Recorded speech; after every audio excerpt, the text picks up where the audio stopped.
À Ngaoulé, dans le département de Podor, le sorgho de décrue est un système culturel particulier. Et sur ces cuvettes desséchées, communément appelées le wallo, la plante y croît grâce à l'humidité résiduelle qui reste dans le sol. Lors de l'hivernage, la crue va inonder ce qu'on appelle le wallo, c'est-à-dire les cuvettes. Et c'est au moment de la retraite de cette crue que ce système de culture est pratiqué. Donc c'est un système qui est très durable, qui ne nécessite pas un apport d'eau supplémentaire. Compte tenu de sa pratique ancestrale et surtout de son importance, le Centre national d'études spécialisées sur les céréales sèches a mis en œuvre un important programme d'amélioration de la productivité de cette céréale dans la vallée du fleuve Sénégal. Après diagnostic exhaustif des contraintes liées à son développement, l'ISRA, en partenariat avec la SAED et les producteurs de la vallée, ont identifié 4 axes de recherche-action. Le premier pilier repose sur l'amélioration des variétés locales. Sur ce site de démonstration, implanté dans le champ d'un paysan à Ngaoulé, l'exercice pour ces producteurs consiste à mettre en comparaison leurs variétés locales avec 5 autres variétés améliorées. Parmi ces variétés améliorées, on a la CE 18033, la 621A, la 621B, la 622A, la 622B. Nous avons certes des critères agronomiques, mais le dernier mot revient au producteur qui va adopter la variété. À l'étape de l'épiation, certains d'entre eux ont déjà fait leur choix. 621B,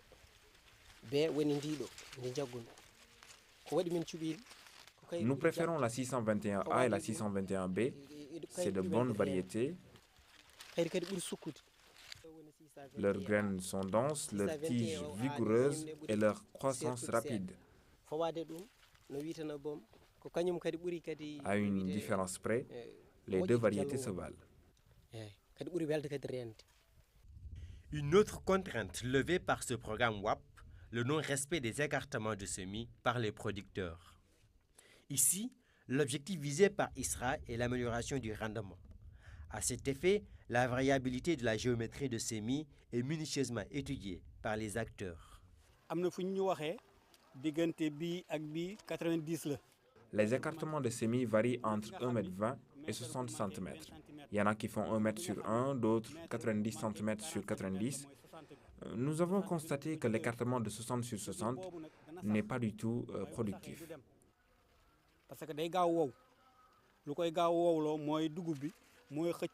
Les deux densités optimales d'ensemble des qualités, c'est la densité de 1 m sur 1 m et de 0,90 ou 0,90.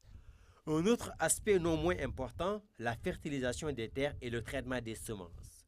2 axes majeurs pour assurer la densité de semis et la lutte contre les ravageurs. On ne pouvait pas imaginer l'utilité de l'engrais pour le développement du sorgho. Nous voyons que son apport est très important.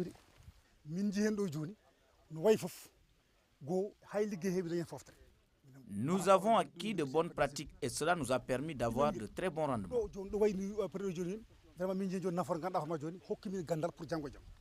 Nous avons des tiges qui sont bien formées. Donc, tiges bien formées. Donc, par rapport à ça, ils ont vu la nécessité d'utiliser de l'engrais dans la décrue. Donc, l'utilisation de NPK et de l'urée semble être retenue d'ores et déjà à mi-parcours. Pour une meilleure appropriation de ce programme, les techniciens de l'ISRA et de la SAED procèdent à des évaluations participatives périodiques. L'effet recherché est d'impulser la dynamique enclenchée. Que tous les producteurs sachent ce qu'on est en train de faire.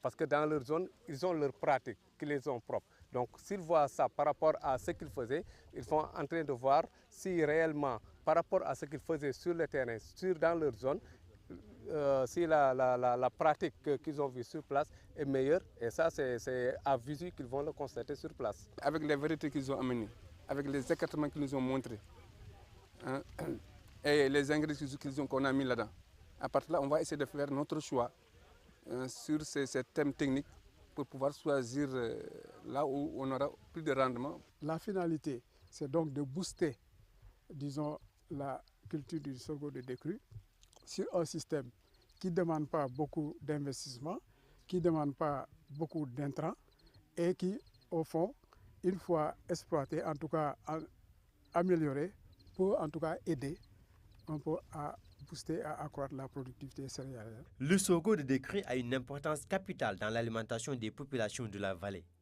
Car dans cette partie du Fouta, tous les mets traditionnels et améliorés sont pratiquement faits à base de cette céréale. L'amélioration de la productivité va certainement permettre d'atteindre la sécurité alimentaire dans le nord du Sénégal.